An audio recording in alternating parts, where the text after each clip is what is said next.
All right, bear with me, guys. Another second. We'll have smooth sailing here in a second. Let's get in that. Let's get in a bullish mood. Let's get in the bullish zone here.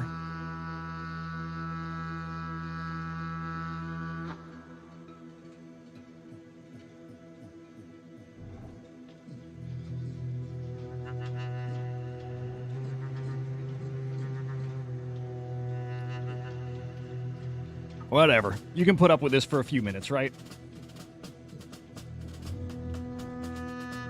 For real, appreciate you guys. Anybody who's following and bearing with me.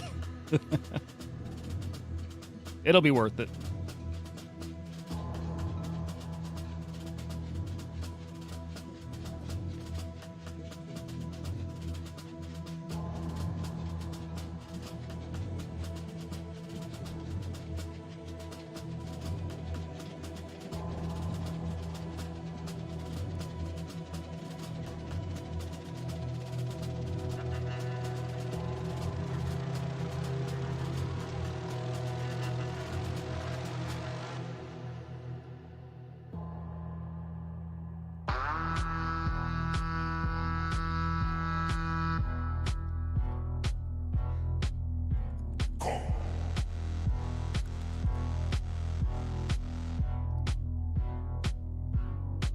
Almost there. Almost there. Okay.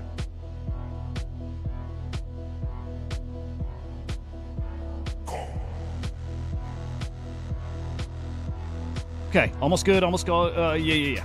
All right.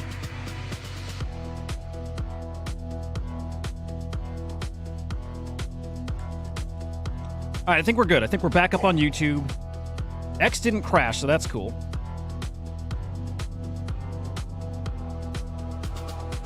Are we in business? Okay, Cats on YouTube, Brew on YouTube. Dude, this... Ugh. Yeah. I got this process. Again, I know nobody cares about the technical part of here, but I got this new process to get these overlays here. They look cool. They really, really do look cool. But to get them there, it's like those live somewhere else, and you got to broadcast them from a location. It's basically pushing two different streams together then to YouTube. I got the order of it correct. I don't know why it crashed on YouTube. I don't know. Everything was correct. So that's something else entirely. That's a YouTube side something. I don't know. The X feed didn't crash. And it looks good over there. And if people don't know what I'm talking about as far as the overlays, if you check the CryptoSlamX account, actually, hell, I'll put it up here. I think it looks really cool. On X. Hang on, I'll make that full screen. On X, that's what it looks like, and I think it's cool. I want to get the screen shifted to the left so there's a thick border on the right and put some data up there. Yeah, Lemon. It's a twofer today. It's good. By the way, feedback. I'm curious, you guys. Not that you've had a big old like a whole day worth of this data to look at, but is the data on the bottom and the stories useful? Is it refreshed during the show? I don't think it's the same headlines and stuff throughout. I don't. I think it's, I think it should be updated. I'm actually watching right along with you right now. I think it's updated headlines. Let me see. Giga surges. Yep. This stuff's cool, by the way. It's all like AI. I think. Hang on. I'm watching this right with you guys. I want to make sure there's like good stories cycling in here. Kraken list Mew. Cool shit. Yeah, Lemon, that's all it needs to be. 2 minutes is perfect. Goes back to, it brings me back to what the show like initially was. 5 minutes. 5 minutes, rapid fire. That's it. It should only, let's be honest. Man, anybody doing a crypto show, they just want to hear themselves talk. It doesn't need to be, we don't need hour-long shows. And good Lord, my show yesterday was 2.5 hours. It doesn't need to be that. As great as it was, and it was awesome because of the guests there, but 5 minutes, perfect. Perfect. That's it. All right. So again, officially live, unbroken. Jesus. Hey, if anybody wants to really do a favor, drop some comments on the latest short. I'm going to put some ad bucks behind that, start promoting that, which would be really cool. But Short came out great. Anthony is a phenomenal editor. That guy does some like real deal professional work out there. He's like a Hollywood NYC producer. He's legit. So lucky to have him, man. Shout out Anthony. I'll be doing my own shorts the next 2 weeks. Yikes. Watch the quality of that. You'll see a difference. You'll definitely see it there. Anyway, back to the market. Let's do this. October. That's it. I'm not going to do Rectober. No, truthfully, I'll probably cycle back. October for now. We will see October, and I think it's a matter of a week or two here. Feels that way to me. We got unemployment numbers yesterday. Employment rose by almost 250,000. Payroll rose. Employment rose by 250,000. Unemployment rate dropped to 4.1. I don't have any context. I don't know. I'm not going to LARP like I know what most of this means. Come on. And then job revisions for July, August up 72,000. Remember, we're getting that like up to million job revision down by the end of the year. Could be early next year. We still have that coming. But here's some big news, guys. The FTX repayments, we have been looking forward to this for a while. And this was supposedly going to be a really, really, really bullish moment for this space. Really kickstart this run. Really, really fuel October. And it still might. It still might, guys. But we also knew this ahead of time. The rate, the value of the crypto that's being returned is not today's price. This is November 2022 prices. This is Solana at $15, guys. This is ETH at $1,200. This is Bitcoin at 16,000. Interesting. People are acting like this is shocking, brand new news. And you know Henry brought this up on the stream on the afternoon show last week. This is not new. This was known already. So anybody who's catching off guard just wasn't really plugged in, wasn't really on top of stuff. We are.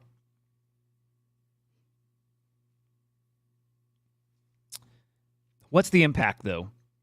And it's a genuine question. What's the impact if we don't get the $16 billion into the market that, again, we thought would fuel this run? Similar to an upcoming story, when we find out the real numbers and it's disappointing, does it hurt us? And it might, guys. It actually might. Now, we don't know the total yet. That $16 billion total figure, whatever, and I've seen a range all the way from 11 to 12 billion up to 16. That may still stand. That might be the value of the credits making their way back at these prices. It could be. And if so, game on. But if that 16 billion or 11 billion is adjusted down and it's more like 1 billion, kind of different story. I don't think it's going to be adjusted that low. Yes, they're taking fees too. That's right, Lemon. Yes. Yep. They are also getting withdrawal fees. But you know what? The 11, 12, all the way to 16 billion figure, I believe that was already known at these prices. So I still think, and maybe this is a whole lot of hopium, but I still think it's coming at that rate. I still think we're going to see a lot of liquidity flow to this market here. A lot of hopium. At the very least, it's a lot of hopium.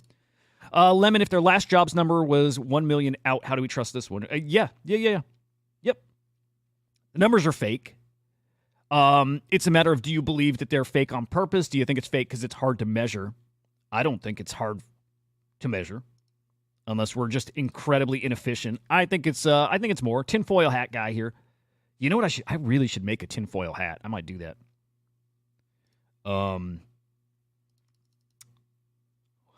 Yeah, dude. What to believe? I believe. You know what? It's easier to believe nothing.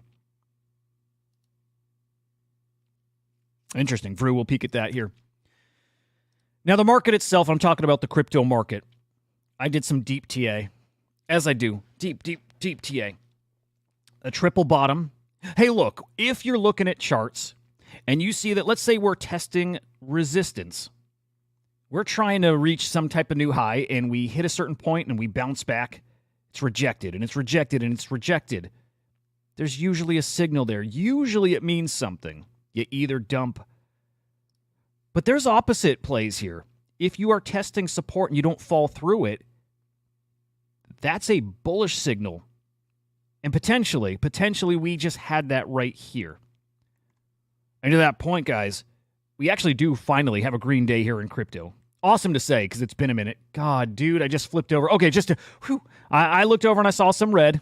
It was just Tether. That is meaningless. Guys, a green 24 hours here, which is awesome. I hope we maintain because this is a great way to start the weekend here. Bitcoin up 1.5% in the past 24 hours, over 61K. We lost it. We lost it yesterday. ETH at 2,300, Solana at 139, up 3% here. Oh, that was the one. Oh, geez. Well, Lemon, delete that, man. That doesn't fit the narrative here. This is on the one-day chart. Come on, Lemon. Come on, do us all a solid. No, it's a really good point. And yes, I should have looked closer. This is the 1 hour chart. That means nothing. Whatever. I'm going to delete this part out of the video. Lemon, we're deleting your comment. Stop it. Stop it, man. No, it's all good. All right, looking at the ETFs. Yesterday, 54 million in outflows in the Bitcoin ETFs. Not a great week. Not a great week for the Bitcoin ETFs here. And on the ETH side, whatever, 3.2 million in outflows. Not a great day, not a great week for either side of the ETFs here. But some big stories yesterday. I'll say this, some really fun stories, man. One that was, at the very least, electric yesterday. A $56 million CryptoPunk sale. $56 million, guys. 24,000 ETH. At first glance, we think it's a fat finger. This is a floor punk. This is basically a floor punk, guys. And the floor on CryptoPunk, somewhere in the 30 ETH range, like probably right, 29, 30 ETH, right around there. Maybe a little lower. I've not looked. And by the way, we're going to look at floor prices. We've just not looked all week, really. But a CryptoPunk like this does not sell for 24,000 ETH. Hell, an alien CryptoPunk doesn't sell for 24,000 ETH these days. The only punk that I think could sell maybe for 24,000 ETH is the 7-trait seed phrase punk. Maybe. And he's not letting that go. Anyway, is it a fat finger? Is it wash trading? Is it money laundering? We'll dive into that. What we do know is it's not a real sale, guys. Spoiler, not a real sale. We'll get into that. I'm going to circle back. Let me hit the headlines. We'll come back to that story. It is one of our top stories of the day, as is, guys, a brand new documentary coming out next week on HBO that supposedly is going to reveal the real identity of Satoshi. Hey, we've wanted it, I think. Do you guys want it, actually? Do you guys want the identity of Satoshi? Because I don't. I do not. I do not. We talked about this on the afternoon show. When things are revealed, and this applies to anything, let's say especially in crypto and NFTs, project reveals their plans, their product, man, the mystery's gone. You all of a sudden have execution risk. Not usually good for the price of things. Bitcoin may be different and maybe depends on who the person is. But man, you remove that mystery and then yikes. Are they actually going to reveal a name? I think so. Now, is it Len Sassaman? We've got some Polymarket bets on this. Is it Hal Finney? Is it Nick Szabo? Adam Back? Some of these names I never even heard. Craig Wright? How does somebody like Craig Wright have 2%? I'm looking at Polymarket. I'm going to put this up in a minute. I'm looking at Polymarket. How does Craig Wright have 2% when definitively in a courtroom ruled that he is not Satoshi? He made his case. The ruling was no, you ain't it. And still he's got 2%. That seems like an easy no bet, right? And then you never know what the documentary is going to show, and I guess how real it is. So we'll circle back to this as well. We're going to watch that trailer. We'll get into a little discussion there. Right now I'm going to blitz through the rest of the headlines. Guys, the Department of Justice and the SEC, they are backing a class action suit against NVIDIA, who hid crypto mining revenue. Who cares? Let them make their money. I don't care. Visa launching a tokenized asset platform. Really, really cool. They've built this sandbox to help banks tokenize assets, build out smart contracts. Love to see the adoption happening. Big news. I think this is actually pretty big. Vitalik considering maybe changing the required ETH total you need to run your own validator. Not 32 ETH anymore, potentially. Maybe just 1 ETH. Open it up. Let anybody run these validators, run a node for just an ETH. Really spreads this network out, really decentralizes it. I like it. I'm sure there's a counter argument to why you would not want that many people for just one ETH. Excuse me. My buddy Dead, I don't know if you're here, Dead, but who has 32 staked. Pretty sure, right? Correct me if I'm wrong. Curious his thoughts on that. Somebody who's had his ETH parked away for so long, I imagine. Very curious there. Oh, dude, for real. Look at this, Vrew. We talked earlier in the week about the Shape L2 blockchain and the Deeple, the DK new PFP little character avatar. Really cool. Wow. 0.08 mint price up to 0.36 ETH floor. Great stuff, man. Great stuff. Yeah, I love to see that. Anyway, this is interesting. Does change the landscape a little bit on Ethereum. Interesting. We'll find. I need to find some ETH experts to come up and have a good discussion about implications here. What that means. Who's interested in it. Be a good conversation. Guys, in Coinbase, they are going to delist all unauthorized stablecoins. This is in Europe. By the end of the year. That's coming this year. Stablecoins, man. We're going to have a war in that little ecosystem because it's not going to be a little ecosystem. Super profitable business. Everybody wants a stable coin right now. It's kind of like a land grab in the stable coin economy. Well, you got to be compliant or you ain't getting listed, at least in Europe, probably spreading everywhere soon. All right, let's hit the NFT market, guys. Good day for sales yesterday, actually. 14.7 million in cross-chain sales. Yes, the CryptoPunk is no longer showing there. That 56 million that was reflecting just a couple hours ago, zapped it. Not a real sale. We're not going to count it. You will see it still, but it's not going to count in totals. Unique sellers up yesterday. Unique buyers well up. Let's see if we can figure out where that's coming from. Transactions up as well. Trade profits still where we're used to seeing them.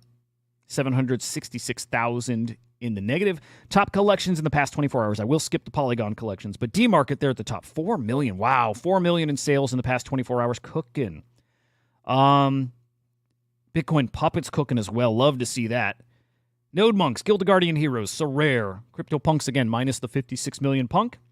OMB, Mining Pass, a legit collection. That is a legit collection on Polygon. Runway, just going to shout out a couple of these others. Dozuki, Trump trading cards. That's Series 1. One buyer, one seller. Maybe worth putting a little time digging into that too, but working its way up the collection rankings as well. There's that $56 million punk sale.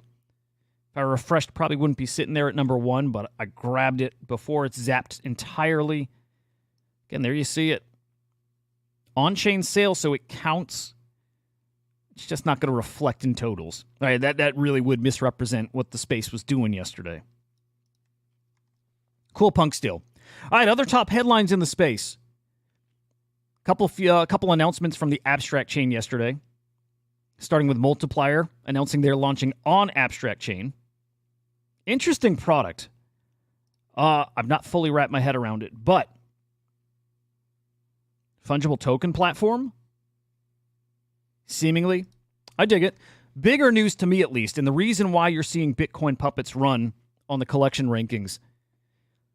Well, those sweet little puppets. Also, welcome to the Abstract chain. Now, not on-chain per se, but at least in their Discord, to me, it's a signal that there's more coming. They're really, really pulling in some of the best IP from across chains here, and they're bringing them somehow, some way, in some form to Abstract chain. So we got the puppets with the Pudgy Penguins, with the Sappy Seals, with the Bodagos over on Solana, Claynosaurs as well, right? Some strong native Web3 IP.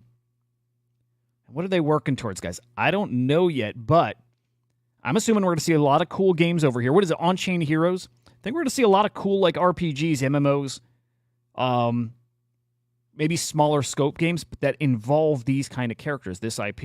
And I love it. It's all instantly recognizable characters, brands, whatever. I like seeing the puppets up in there. I really do. And again, it explains why you're seeing the puppets move here. Great stuff. Curious the floor price there. I think we're around 0.13 or so Bitcoin. Love to see it. Good morning, Gravity. Good to see you, man. More news in the Bitcoin ecosystem. We talked yesterday about Violetta Zeroni's new song. It was at auction. Had a 0.5 Bitcoin bid when we peaked at it. It ended up finishing at one whole Bitcoin. What a sale. What a sale. What a milestone for Violetta. Really, really awesome. Now, if we have time, I want to do this. I want to listen to this song. I've not heard it yet. But this blew her away, as you would expect. And so she performed the song yesterday on video. Just kind of like an on-the-spot reaction to the sale. Incredible moment for her, man. And it's really a great moment for music on-chain and for Bitcoin. It really is. So congrats to Violetta. Big-time sale. And this does speak to what's happening in the art space right now. Just starting. Staying in the Bitcoin ecosystem, guys. Ordinal miners. Big fan. Holder. Full disclosure, holder. These guys have given away multiple node monks.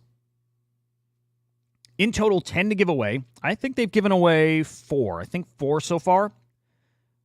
This would be the 5th raffle. Yes, they are giving away a node monk in the Discord right now. This raffle is going to be drawn tomorrow, I believe. One ordinal miner holder is going to win a node monk. Obviously, I entered the raffle. Not missing this, man. Great odds. I think 20 people have entered the raffle. Right around there. Great. I don't know where you're getting better odds to hit something like this. What's the value on this? Like $10,000? Again, we'll peek at floor prices, but I mean, hell of a giveaway. And remember, they have 5 more or so to give away. I like miners. Great whitelist, great community. Chip's a great dude. Mutable Trees comes from this ecosystem as well. It's a really, really great community. Very strong community. Great people in there. If a miner's been tempting you, I don't know what's more tempting than something like this, but to me, that has been well worth my time and my attention, and I'm not going to call it an investment, but buying into that ecosystem, I'm really happy I did that. Love those guys. Again, we'll circle back to that. We have more Beeple news, guys. Last week announced the Tree of Knowledge piece. Incredible. What an incredible piece, man. What's this trailer, by the way? Oh, I think I want to watch this, too. So you guys have seen at this point the Tree of Knowledge. Ordinal miners, Vrew, they hung around 0.1, but as of like yesterday, day before, whatever, very recently, 0.04, 0.05. I'm sure they've gone up. I think people are buying in for a shot at this, so I'm not going to be shocked to see them higher, but pretty affordable recently for something that hangs around usually a 0.1 floor price. We'll actually get to that in a quick moment. I'm going to blitz through like really fast the rest of these stories. I'm going to come back to this trailer, but there are going to be physical prints of the Tree of Knowledge, which is incredible. I mean, that is a monumental piece. It really is. You've seen it, the digital piece that we learned yesterday actually is a self-destruct mode. Super cool. Super, super cool. Proceeds of this physical sale, guys, going to charity as well. In 4 days, physical prints of that piece. I am going to try to get one. 3 different iterations. Oh, these are great, man. These are really, really cool. How many editions? Timed limited, so an open edition maybe. Is this maybe open edition for a short window of time? You can get them framed. Oh, this is so cool, man. I really do want this. One iteration that has multiple different outputs of that piece. Really cool. I really want this on my wall. I'm probably going to try to buy one of these. Just, yeah, so cool. But again, 3 different outputs. This is the destroyed version, right? 666 times you push this button on there to destroy, and you'll be stuck in this mode permanently. For literally forever. That piece will be altered forever to look like this. That output, really cool. Really, really cool. Oh, there's more than, by the way, there's more than 3. Okay. This is like almost the default view. This is the tree with, I think, no signal, no interference. I like that one a lot, too. Okay, it is 3 outputs. It is 3 in total. Oh, how cool would it be to have all 3 hanging on the wall? Anyway, we're 5 days away from that sale. Okay. Sale's going to be open for 48 hours. I'm going to assume open edition for that 48 hours, too. Maybe we can double check here. Yeah, so opens up on the 9th. They're signed. Will you have an NFT backing it too? Potentially. That'd be cool. If like a certificate of authenticity, possibly. Yep, very possible. Great stuff. Again, we'll circle back to that. A reminder, the X copy new shape piece. We're going to get a detail about the date here soon, but just so people are aware, it's 0.33 ETH, 250 edition. And some whitelists are given out in his Discord for Xcopy holders. Good morning, Mike. Good to see you. So in his Discord, there will be raffles. There's also going to be some whitelists given away to people with Deca art galleries. So get your galleries looking nice, especially if you're an Xcopy collector. Get your put some work into your gallery over there. Great stuff. Azuki teaming up with Flashbots. This is actually very neat. I can't say I totally understand it, but I like it. Through the power of T's, Bobu granted DGTL missions, digital missions, there we go, the ability to tweet from his account. Okay, what you're looking at here is an environment to give permissions to applications, to other applications, people, whatever. This is not just X-related or Twitter-related, but that's how it was used here. Through Flashbots, one X account is giving somebody else access to send one tweet and define some parameters around it, probably when they can tweet. And it's secure. So it's kind of like a little sandbox to give permission. But again, this is probably usable across different applications. This happens to be on X. Interesting. I don't know if it's more than that. Again, if it's deeper, if it's more meaningful than that, but still interesting. I like seeing I like seeing people and projects pushing tech. Again, maybe a little push. Maybe it's a little thing. Still stands out to me in a way. So there's Azuki. All right. We'll get further into that punk sale. I want to get into the HBO documentary on Satoshi, get back to the Beeple. Actually, before we do this, let's peek floor prices. Yeah, let's see how we're looking here. My goodness, man. There you see it. Puppet's up to a 0.14 Bitcoin floor. NodeMonk's 0.18. Again, Puppet's soaring because of the abstract collaboration. Makes a ton of sense. Quantum Cats had a big spaces yesterday, by the way, to talk Taproot Wizards. Some speculation out there that 2 Quantum Cats equals 1 Taproot Wizard is in. Maybe you get a Wizard airdropped for holding 2. Maybe. Would be nice. Would be nice. All in all, a pretty green day over in the Bitcoin ecosystem. Happy to see that. Let's check miners, though.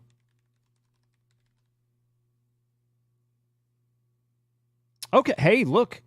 They really didn't move much yesterday. 0.049 floor. We didn't see a sale. There were people saying they were going to get in after the raffle, and it was announced yesterday. Last sale was 12 days ago. Not a high-volume collection, right? These are not super liquid, but you can see what they normally go for. 0.13. This was 7 months ago. 0.09, 0.075, 0.088. Right, these usually sell closer to the 0.1 range, and when this space is cooking, it's not even a lot of sales total in this.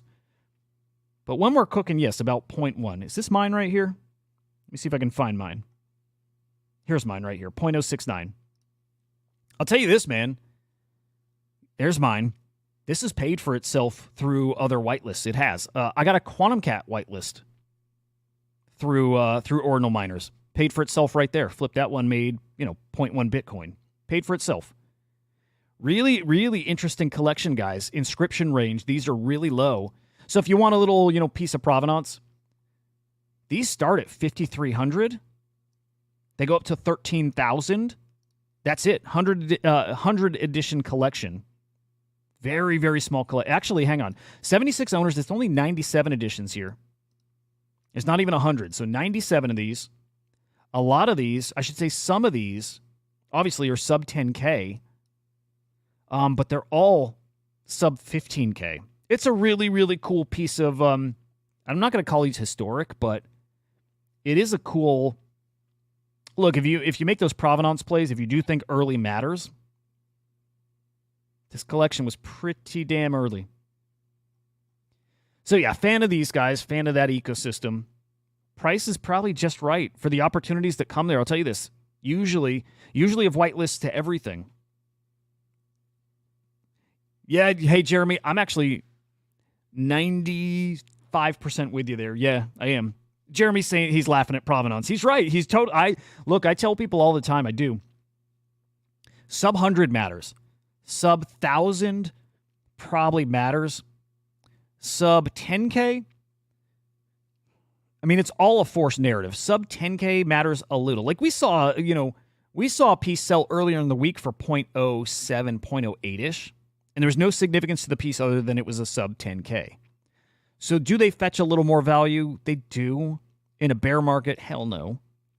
Are they more valuable because they were early? Really? No. So Jeremy's like spot on. It's a narrative people trying to hype up. Yeah. The fact that Magic Eden is integrated, those that, sub 50K, sub 100K, sub mil, it does not matter. And you guys, I think you were all there when that narrative was really born. This was guys who were there early, who were building out other ordinals platforms, and they were the ones driving that narrative that it mattered. Right? They were the most vocal guys out there pushing this narrative that sub 10K was going to be a thing. And so they made sub 10K ordinals into like basically a 10K edition collection. It is fake. That is until people value it. If people value it. Look, if enough people value sub 10K, then it's that simple. People value it. My experience is they really don't. They really don't. Otherwise, old crypto kitties would matter a whole hell of a lot more than they do.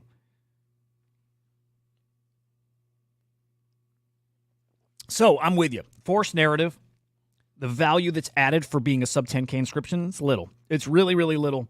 And I think it's mostly meaningless. But there are some people it matters to. In the long run, let's talk long enough horizon, decades out, people with a lot of money. It's my thesis for why I think a lot of these top 4 or 5 ordinals collections are going to be worth so much. Guys with a lot of money, guys with a lot of Bitcoin to spend, who maybe get to the game late here, it probably will want a piece of that stands out from the rest. Early stands out, again, that much into a very small group of people. Cosmos, yep. Yeah, I think I'm with you. Sub 1K is, I think, where that argument probably applies. Beyond that, it's just a lot of noise. It's too many. 10K, I argue, you hear me. I argue all the time that 10K edition collections are still too big, even on ETH, on Solana, anywhere else. 10K edition collections are too big. So, yeah, absolutely, I believe they're too big. Over on Bitcoin especially. Long run, we'll see. In the long run, we'll see. But yeah, I'm not a big believer. Yeah. Lemon, what do 10K ENSs look like now? Lemon saying 10K ENS was a fun wave. Yeah, what do they look like now? Do they have any value now? I can't imagine. Marco, really cool. Yes, there is what is this? Hanzo Momo. It's a collection on Fractal Bitcoin. Tickle pointed this out earlier this morning too.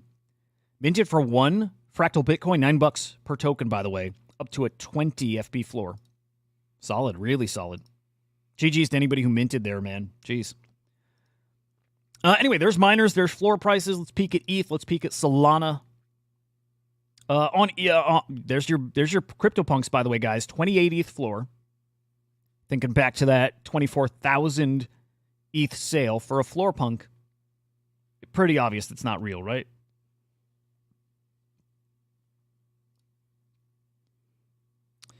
Man, nice job there. Marco, you can retire off those. 2 sub 1K ordinals on Fractal.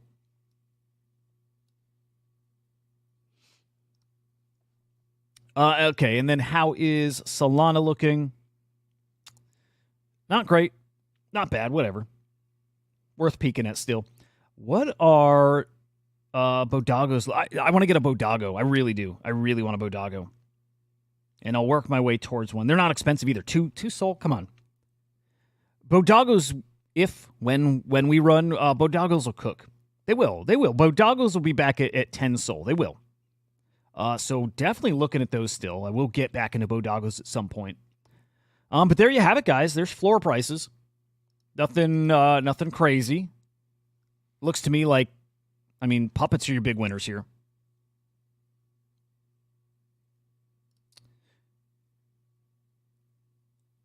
Oh, cool. You know what? I don't even know how to check Vrew. I'll certainly peek at that. I don't remember where to peek, what wallet.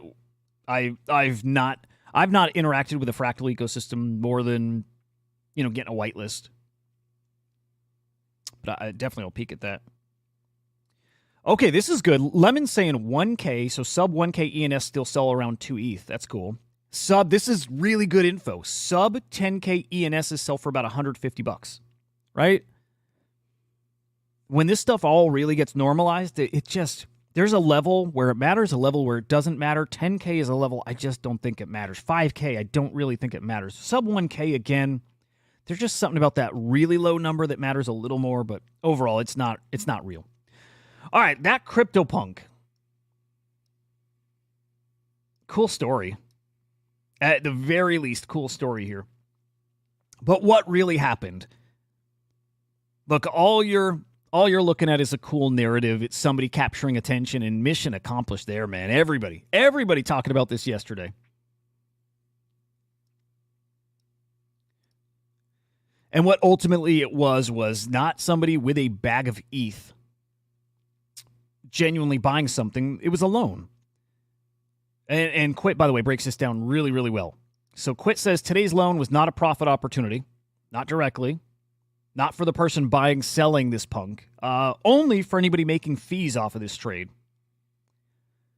All right, so you had person A who held that punk number 1563, and you had person B who has nothing.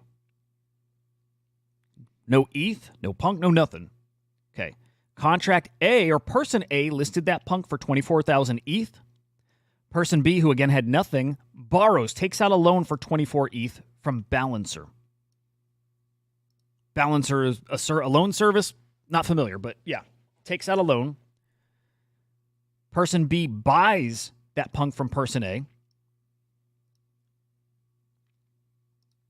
So they get the punk.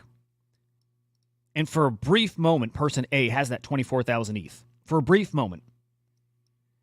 Because then person A repays that loan that person B took out. All of that, by the way, happens seemingly in one transaction. All at once, this all happens. So nobody made money, right? Person A with a punk did not make 24,000 ETH, other than a millisecond, because it instantly goes back and pays off that loan. So there's Quit saying this all happens automatically. If one step fails, the entire thing fails. No transaction happens at all. There's no profit. Nothing exchanged hands except for gas. So this is $54 here to deploy the contracts and then to execute that loan and that trade. That's it. That's the story. That's your $56 million punk. That's it. It wasn't a sale in the way we're used to thinking about it. That wasn't a real sale. Okay, so what this was really for was to do exactly what we're doing now. It's getting people talking about this. And the reason being is somebody's launching a token, which is great. It's cool. I like it. It's a fun story. Someone is launching, it sounds like a token, a fungible token, a meme coin called Kamala Harris Punk. Oh, shit. Well, let's see if that looks like Kamala. Yeah, kind of.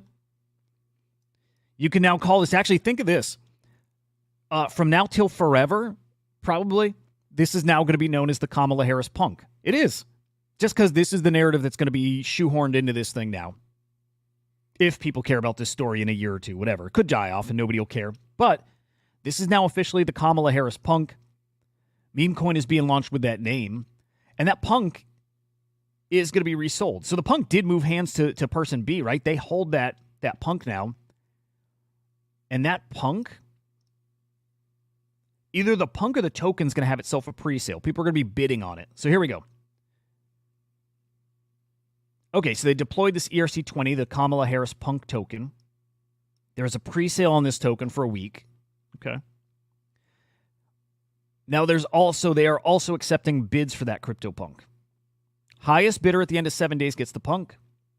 Dev gets 10% of the token supply at that point, and then 10% of the funds received from the pre-sale. Oh, and the sale of the punk. Okay. Person who did this again, out $54, get all that attention, launching a token, now selling that punk. They may make money off this. And really, I think clever way, man. I like this. It's clever. This is an attention economy. They just got they got everybody talking. Everybody. I mean, geez, let's try this. If I search NFT news, this is all you see. If you search NFT news and it's all that CryptoPunk. At least on that first preview screen. So yeah, man, mission accomplished. Everybody's looking, talking, whatever. So now this guy wants to flip that punk that, again, let's just consider it basically free. They now get to sell the Kamala Harris Punk, and maybe it goes for more than the floor. And I think that's all they need, right? If this sells for over 28 ETH, then it was worth it. I imagine worth it at that point. If it sells for a couple, 1 ETH above, probably worth it. Make a couple grand. Just from spending, what did they say, 54 bucks? Make a couple thousand extra bucks for a $54 little fee. Well worth it. That's it. That's the story. That's all that happened yesterday. But because it's on chain, it looks like a real deal $56 million sale. Crazy. Hey, man, never a dull moment in this space, dude. Really, never a dull moment. Always something crazy going on. People are nuts here. And just in the best way. Come on, if we can't make things fun, like, what's the point, man?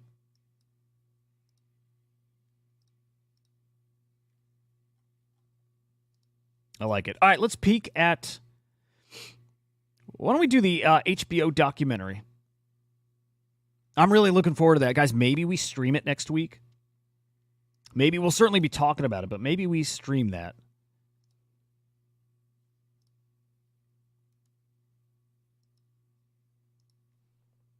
All right, let's check this out. Satoshi Nakamoto, the inventor of Bitcoin, could be one of the richest people on Earth.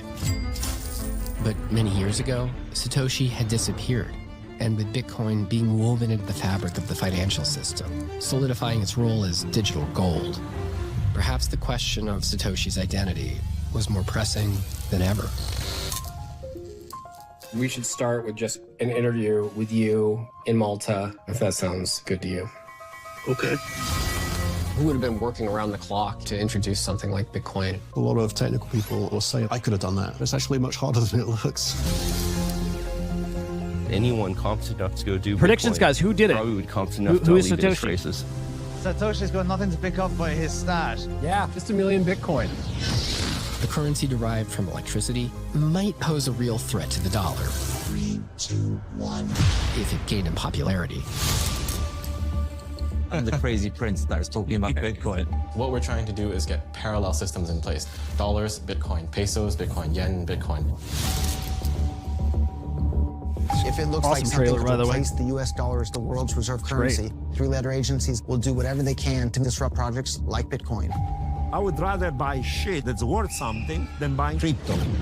Bitcoin is about undermining the Federal Reserve, disintermediating the nation state. It's not like Satoshi had some master plan. Yeah, it's like you're in some sort of cult. You guys are having fun now. Right? Satoshi left a lot of digital history. When he left, he distributed control amongst different people in the community. Were you the first person that Satoshi reached out to? I believe so, yeah. Best evidence of him being Satoshi. Of not being Satoshi. Being Satoshi. What indication do you have that he was collaborating with the government?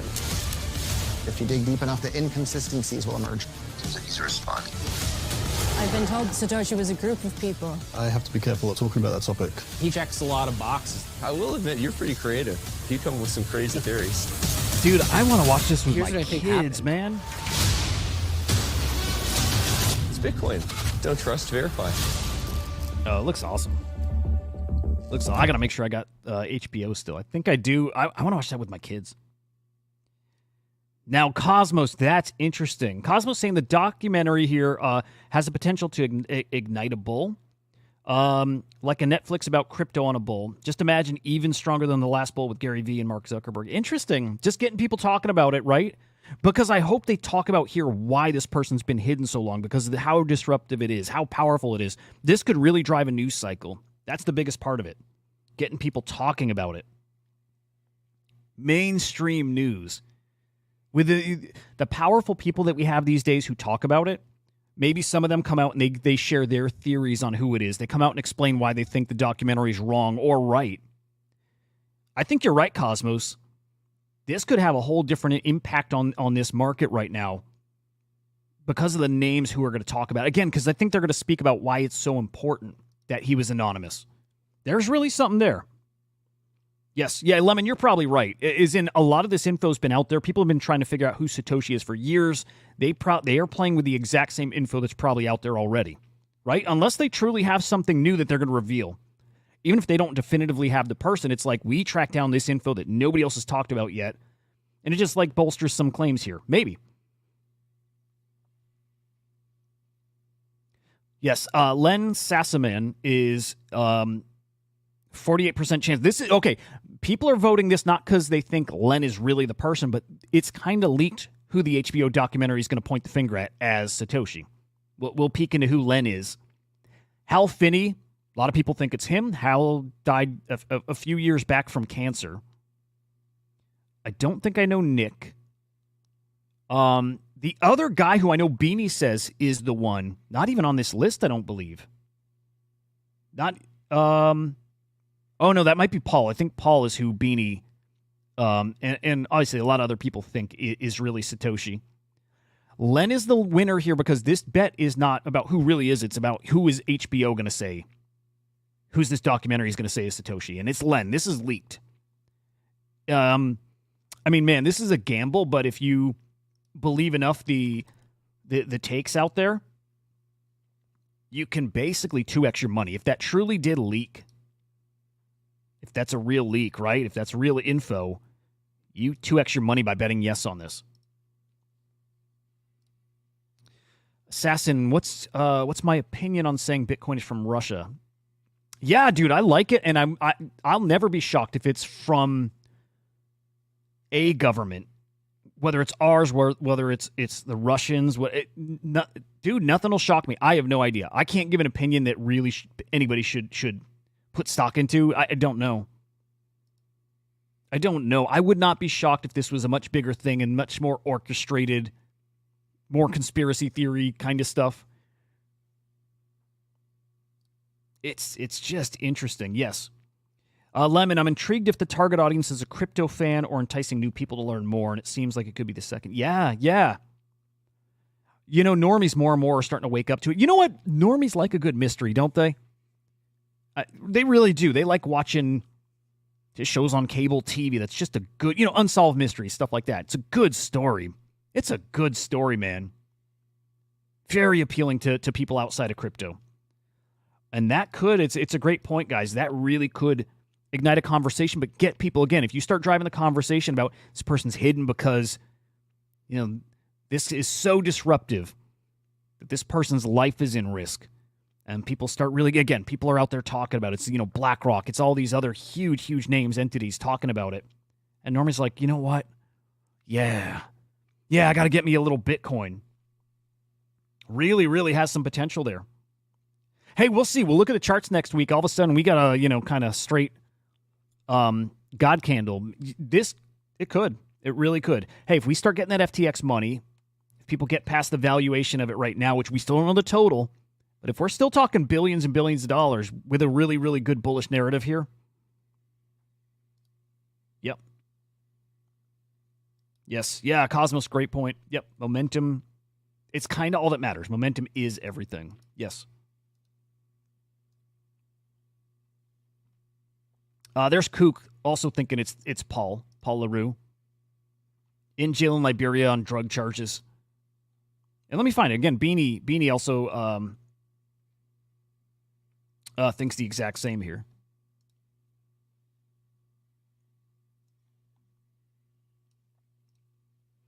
Okay. While Hal, this is, by the way, from like a year ago, maybe a little over a year ago. While Hal Finney is the Bitcoin bull case, Beanie spent years digging into the origin of Satoshi. Main evidence, he's saying he thinks it's Paul LaRue. Main evidence is the fact that Satoshi went dark literally right before LaRue was apprehended in Liberia. Satoshi was very active in emails, forums, news groups. All of a sudden, dude, this guy goes dark. Never talks again. Never. So, like, you guys know how we are terminally online. Like, if one of us, like Lemon, when you're away for a day or a couple, people notice, right? If I'm not online, people are probably going to notice because I'm just always here. Any of you guys, like, you disappear, people notice. But these guys, too, are just, it's a different kind of online. It is all day long talking, again, in those news groups, in those chat rooms. It's not that you just see the person a couple times a day. It's all day conversations. And with Paul, that literally stops right before he's arrested. So there's, again, it's circumstantial, but it lines up. LaRue is in prison for multiple major crimes, and he will be in jail for 20 years. It was a 25-year prison sentence in 2016, I think 2015, I think it was. Oh, excuse me, no, in 2020. And he went on a rant. I would love to hear this. A rant about Bitcoin at his sentencing. Bitcoin client contained a poker source code. LaRue worked as a dev at an offshore gambling operation in Costa Rica. Beanie thinks LaRue worked for this. What is this? I don't know who Bodog is. I don't know who that is. Yeah, I'm not sure what he's referencing here. I'll skip that. In the Philippines, during the first year or two of Bitcoin, when Satoshi mined over 1 million coins, LaRue was questioned about his extraordinary power use. Oh, interesting. Interesting. Again, circumstantial, but when Bitcoin first launched, dude was gobbling up. He probably had his own power grid. He had his own nuclear plant.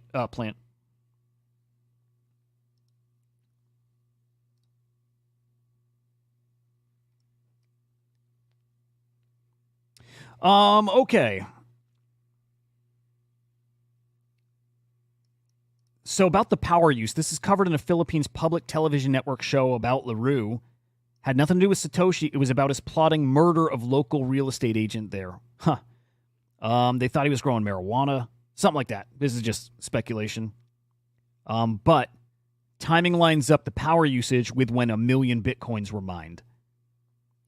LaRue developed E4M encryption software and rumored to have been part of TrueCrypt, which to this day forms the base of the encryption software used by most terrorist groups like Al-Qaeda for private messaging. Hasn't been cracked. Interesting. Other coding stuff, Beanie saying apparently not a whole lot of people are capable of this level of coding. Elon Musk was rumored to be Satoshi at one point due to his C++ coding skills. Yeah, not many people can do. Bitcoin apparently is very, very, very good. Very good. Bitcoin was coded between the time that LaRue shut down his affiliate program network, likely because of his troubles with credit card processing. Basically saying he's got a reason, he has a motivation to explore digital currencies. Okay. Digital currency, that is the thesis of the Bitcoin white paper. Transfer of digital cash for payments, not digital gold. Okay, that's an interesting point. He's right. Right? The white paper is talking about Bitcoin as a form of payment, not talking about it as digital gold, for what it's worth. And if that's what LaRue was looking to do, because it's something he needed, right? Wasn't looking for technically a store of value, kind of.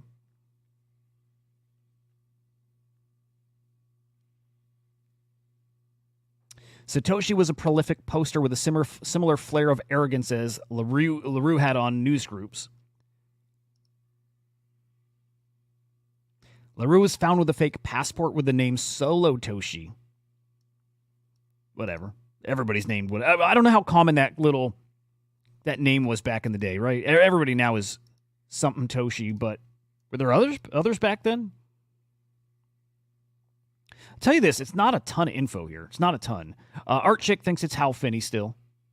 This is also, again, was this last year? No, that's actually earlier this year.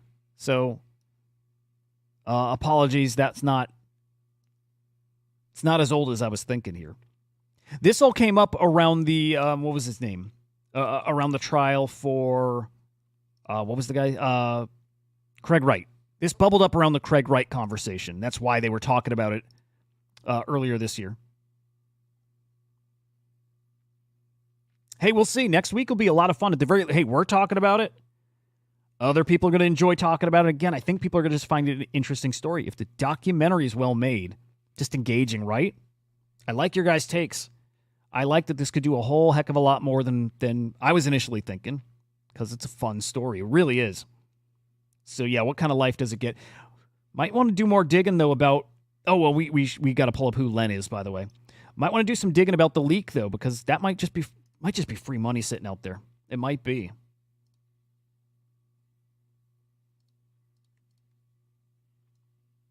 Okay, so Len Sassaman.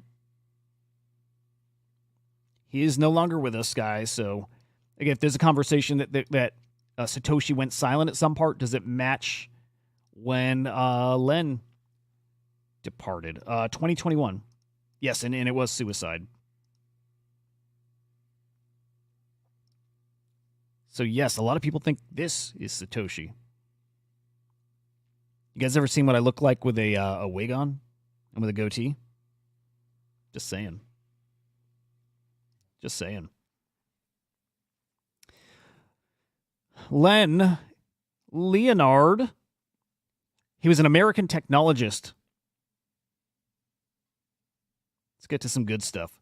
Employed. Look at that, Lemon. We're driving markets here. Okay, he was employed as the security architect and senior systems engineer for Anonymizer. He's a PhD candidate at Leuven Catholic, this place in Belgium. A researcher with the computer security and industrial cryptography. Also, I refer to it, guys, as COSIC. That's what I call it. He was a well-known cypherpunk, bruh. A cryptographer, a privacy advocate. He actually did some cool shit. We're getting to that. He really did. Like, this guy was part of the early internet. Oh, he worked for the Network Associates. On PGP encryption software. Okay. He was part of designing PGP encryption. Interesting. He was a member of the Shmoo group. I don't know what that is. A contributor to the Open PGP IETF. I'm trying to find it. He's part of, I think he partially helped design TCP IP. That's somewhere in here. Let me see if I can find that. Oh, yeah, there we go. This was in 1998. He was on the Internet Engineering Task Force responsible for the TCP IP protocol. Dude, come on, yeah. Yeah. Good morning, Ronan. Good morning, Dead. Oh, God, yes, Dead. Yes, indeed. How long was the first video? 4 or 5 minutes? Yeah, stream just died on YouTube. It was fine on X, but stream died, which is a bummer because the overlays were rocking. And they still are over on X. The overlays are still there. It looks cool as shit. Yeah. Like, this is a guy very, very much in the security circles and technology, and, like, it shouldn't be shocking if it is him. Died July 3rd, 2011. When did Satoshi go silent? Let's see. Let me search. When?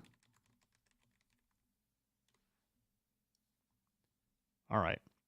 Satoshi, April 23rd, 2011 is when he stopped talking. Whether he posted the day before or that day.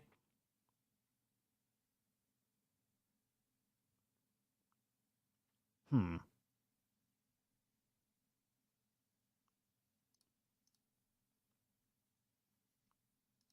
did this guy die? July 3rd, 2011. Okay, so Satoshi went silent before this guy departed us. This is interesting too, maybe.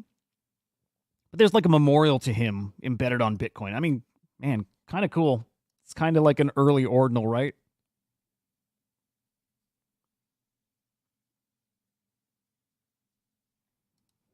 Two minutes dead. Nice. Dead, I wanted to ask you, man. What do you think about Vitalik maybe considering letting people run validators, run nodes on ETH for just 1 ETH, not 32? I don't know if you saw that. I'm sure you did. First show was way better, by the way. Good morning, Patrick. What, dude? What? Okay, what just happened a few minutes ago, guys? All of a sudden, there's a whole bunch of new people in the show, right?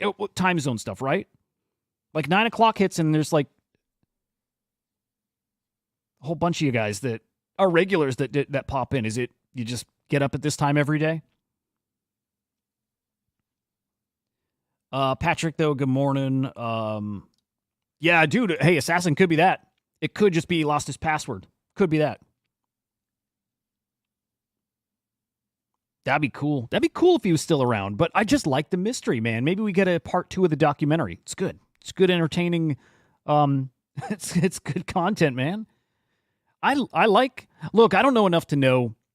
I couldn't make a bet. I don't know if it's this guy or not. It's a cool enough story. I don't know. Yeah, yeah.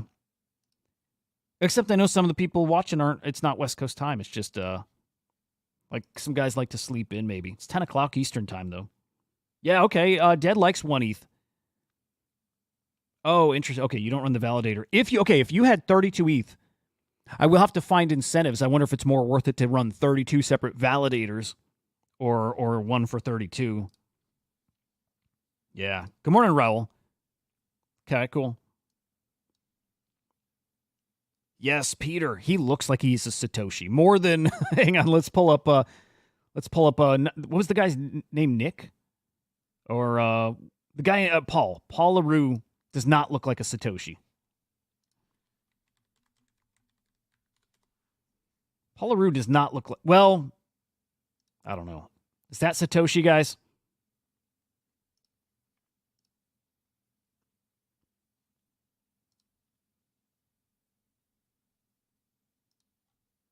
Maybe.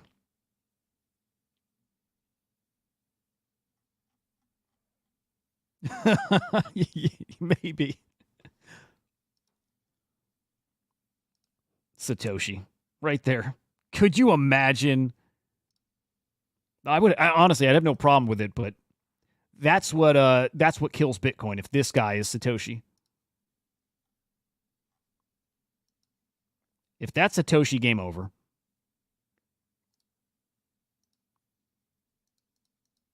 Could you imagine? No, I like this guy looks like that's what I want Satoshi to look like.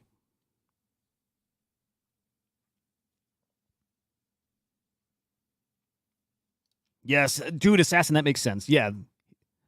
Yeah, he looked all haggard, beat the fuck up after his coding marathon, but this guy looks like what I want Satoshi to look like. That's it. This is Satoshi. I'm going to go here. I'm going to run with that. Who was let me double check the one that Polymarket has leading. The one that HBO is supposedly Wait, hang on. I think I'm getting myself confused. Okay, hang on. Yes, okay. This is the one that HBO is going to say is Satoshi. That's right. Okay, I like it. It all lines up. HBO is going to say it's him. He looks the part. I like it. I'm going to run with that. That's Satoshi. Rest in peace, sir. Truly.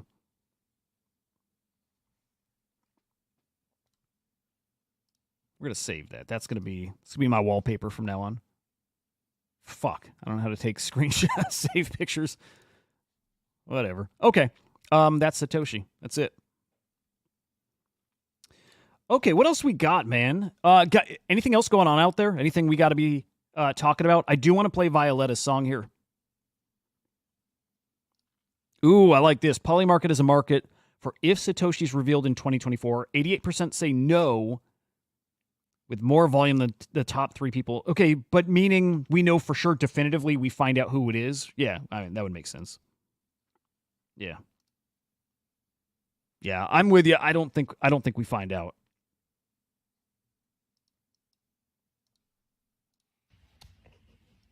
By the way, crying because she just made $60,000 selling her song.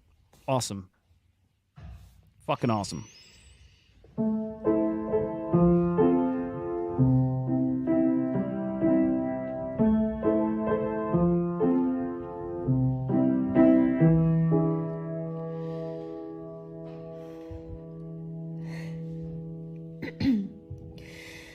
Lonely ever after, they said,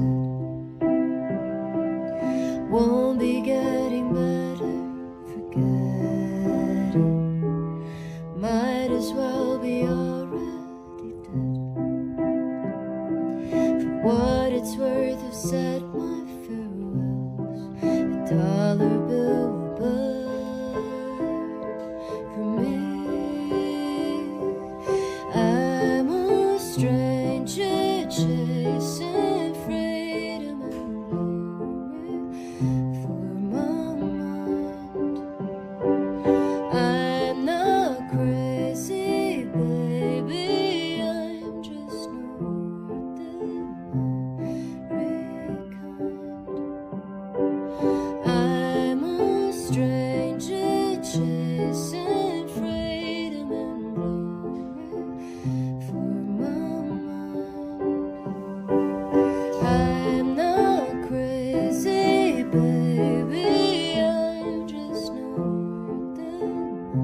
cool, man.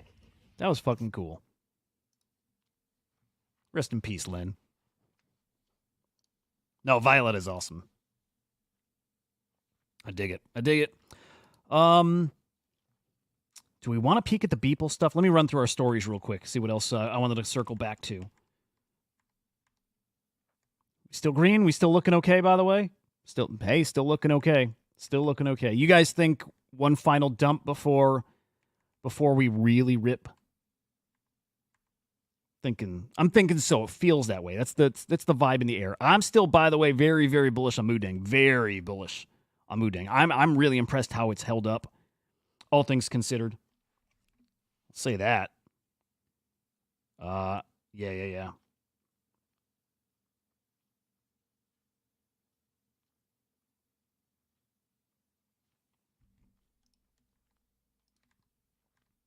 I do want to see this, and then we can probably end here. I want to see what this trailer is. This is regarding the physical prints for his new Tree of Knowledge. The tree is generative and chaotic based on how the world is changing and what's going on in the world. That's what's exciting to me, is that this piece will look certain ways in the future that I can't even predict, because I don't know what's going to be on the news in the future.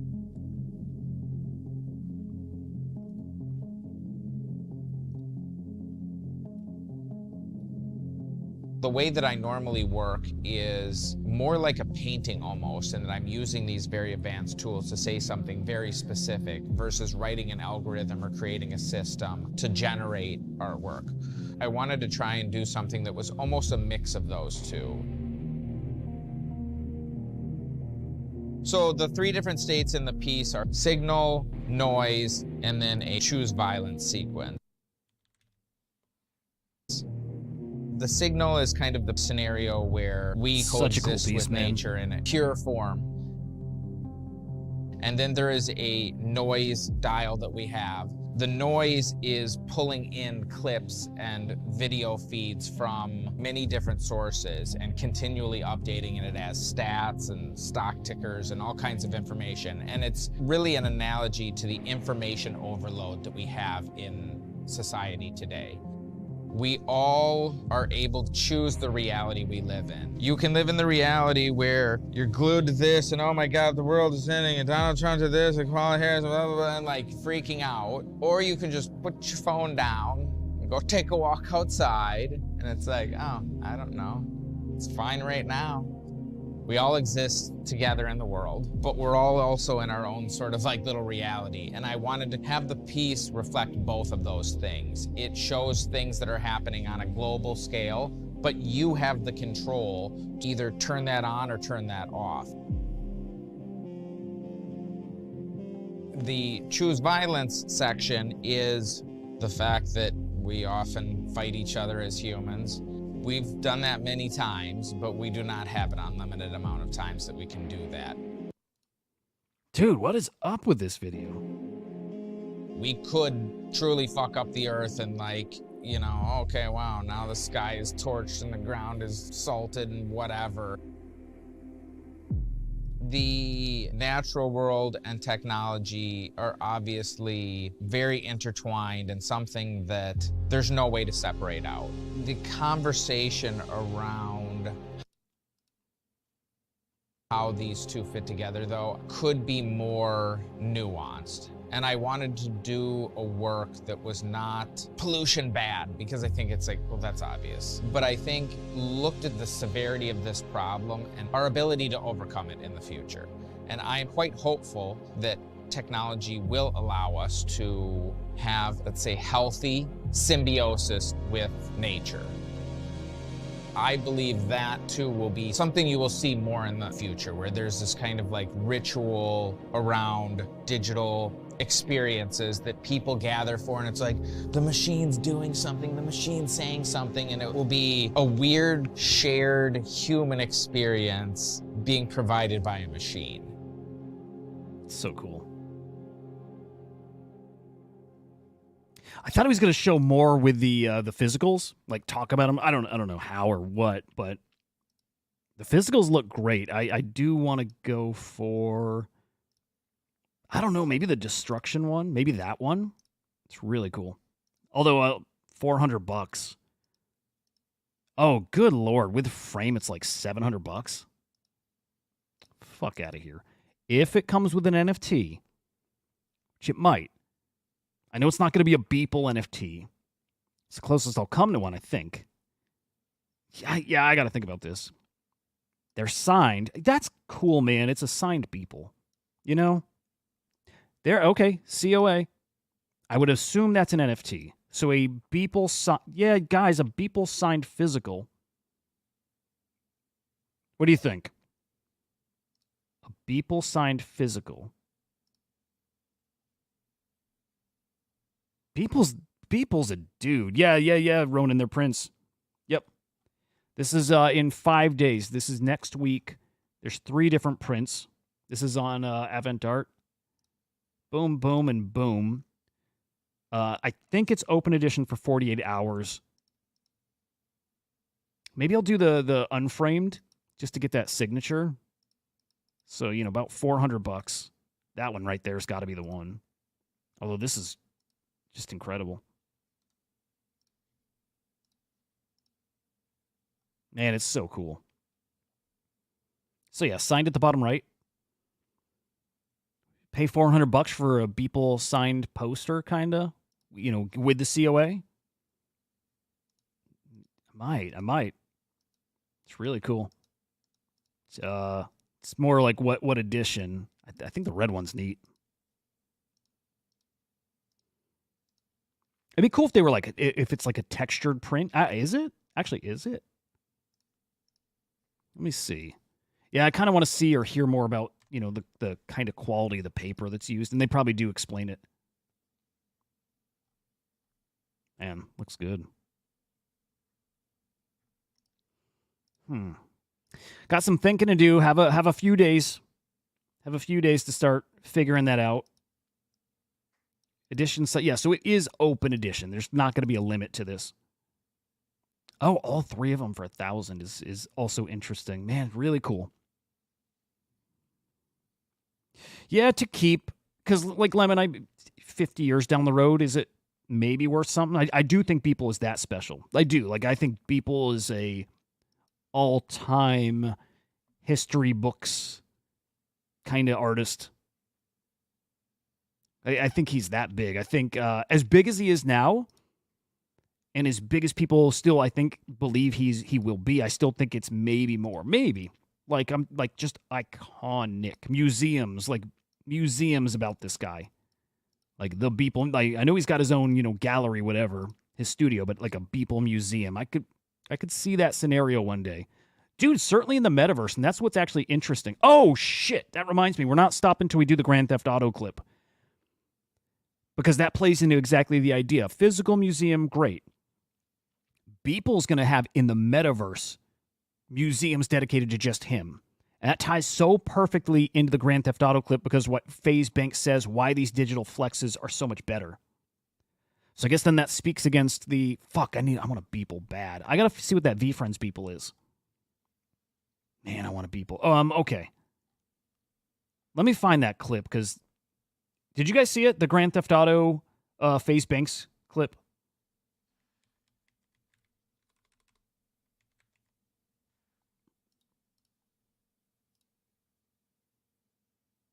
Dude, Jim Carrey's art is awesome. Dude, he is a great freaking artist.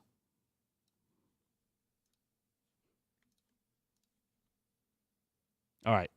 Check this. This is a pretty cool clip. Nothing that people here don't probably already think and believe and whatever, but like I say, it's great hearing other people say it. Our guy. Okay. About Grand Theft Auto 6 and what it might have in it. I actually think what you said about GTA is true. People are going to start spending money and run businesses in GTA. I swear I was saying my Dude, and I was like, dude, that's a true. I'm so glad you brought this up because this is a crypto conversation. Grand Theft Auto, how much money have they spent on it? It's like crazy money. Like hundreds of millions, if not billions, on the game they spent, right? I think over $1 billion. Over the course of the last fucking decade. They've been building this game for a decade. Would it surprise you guys for Grand Theft Auto to release and launch their own marketplace where you can buy goods, shop, trade these items amongst each other? Would that surprise you at all? And you like live in the development budget of GTA 6, by the way, rumored to be $2 billion. Right? That's not just to make a video game. Really how it's going to work, right? Would it surprise you if you could physically buy a house in Grand Theft Auto with money? You take money, V-Bucks. And it could go up in value? Yes, and it's tradable. Yeah. CSGO, why CSGO skins have real world value, why there are skins in CSGO that are worth quite literally millions of dollars, that's what the market says that they're worth, is because I can own it and trade it to you freely. Counter-Strike skins, $4 million bucks. Establishes a market, and it's all about demand versus the supply, right? You have a rich fucking prince in India who plays CSGO every day. Money's nothing to him. He'll go buy the rarest skin in the game for $1 million like it's nothing, and we'll run around with it. And he's that guy, right? For the flex, yeah. It's just like how everybody lives in the real world. The only difference is way more people see it. Yeah. You're wearing a Tiffany Paddock, maybe 10 people really see it that day. Yeah. It's a fucking whatever. Oh, that's such a good $4 million watch. Yeah. You're running around in a video game with the rarest skin. You're having fucking 100,000 profile visits a day. You're talking about flex culture. I'm that guy. Come on, man. Like it's. I agree. If Beeple Museum, again, physical probably happens. Beeple digital museums in every metaverse out there, yeah. GTA were to release a server, this is the world. Everybody's welcome to join. This costs $10 a month. This would be nuts. Yeah. You are taxed $10 a month to be a part of this world. Rockstar Games takes $5, and then the other $5 gets put into a liquidity pool to support a Grand Theft Auto token, a coin. An economy. That is the currency in the game that establishes what everything is valued at. You can invest in that token early, play the game early, buy real estate early. Brother, it's gonna take something like and I'm not saying this is what GTA is doing, but would it surprise you? No, bro. I think they can't call it Grand Theft Auto. If GTA created their own media platform, would it surprise you? No. If you could watch videos and listen to music and artists started popping up, brands. If I went and did a pop-up for FaZe merch, digital FaZe merch, and 100,000 kids showed up to this pop-up to stand in line, would that surprise you? No. Imagine in the game too. That's what the future looks like in my mind. Yeah, I agree. I like it. I like all the thoughts. It, to me, makes sense. Do people outside of our bubble agree? I think we saw last cycle that they do, and we were just early to it. But it makes sense that that's coming, and I don't know why articles keep popping up about crypto and Grand Theft Auto. There's been no leaks, but where is that coming from? Like, just purely wishful thinking, or is there more to it than that? And I don't know. But something just, it's like a where there's smoke, there's fire kind of thing. There seems like there's something there. $2 billion, if that's real. $2 billion into development of GTA 6. For a game that we've seen footage, right? It looks like Grand Theft Auto. Looks nice. But it's $2 billion. Let's say it's $1 billion. It's not $1 billion that's going into it for the graphics and online component. It feels like there's a lot more going into that. And you guys who have played, you know they had the stock market in the game. They've done this before. You can buy homes, like you said, in the game, and vehicles. You've just not been able to trade them and have any. Well, first off, they killed that in the game. They killed that stock market online. But you've not been able to profit from, or lose. You've not been able to actually, like, see any kind of tangible anything with those assets. And that feels like it's coming. And I know, like, I think Jonah had replied to this and saying, like, he doesn't picture them being NFTs or on-chain or whatever. He's here we go. Blockchain in some form used, but crypto tokens won't be in the picture yet. Well, I don't know. I imagine it's going to be their own blockchain. It will be a different flavor of NFT if those are even tokenized.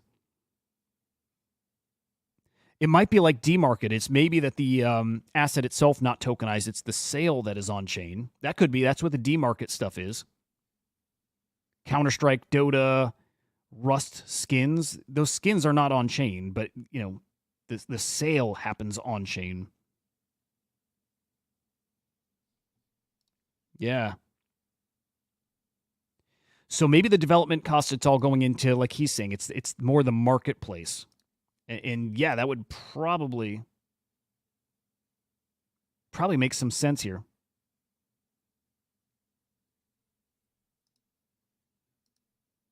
What else did Jonah say here? Or Noah? What's his name? The tree is generative and chaotic. Where'd there it was. Yeah. So if there is a blockchain, I think it's going to be their own. Could it be? What if they did it on Sonium? Right. It's not like they're Sony exclusive or anything, but what if maybe that'd be cool if that were a Sonium exclusive kind of thing, right? I picture their own chain. I picture their own token. Maybe it's like their own stable coin. That would be interesting. Maybe it's all tokenized stuff. That would also be cool. Yeah, there's a lot of potential there. And hey, this is not super far out. This is like another... What are we hearing, guys? Maybe a year out at the most? Something like that? Yeah, Ronan's saying, I think they saw how their biggest fans play on all these private servers online, and they customize all this shit. Yep. Yeah, why not support it? Yeah, why not support it? Put creator tools in people's hands. Let them design stuff. Let them sell their own stuff. You can make digital clothing. You can design a car and sell it. Stuff like that. Yeah. They get a cut of everything. Yeah. Man, it makes a lot of sense. It really does. It really does. Man, fun. No, you don't think Ronan doesn't think a token. Okay.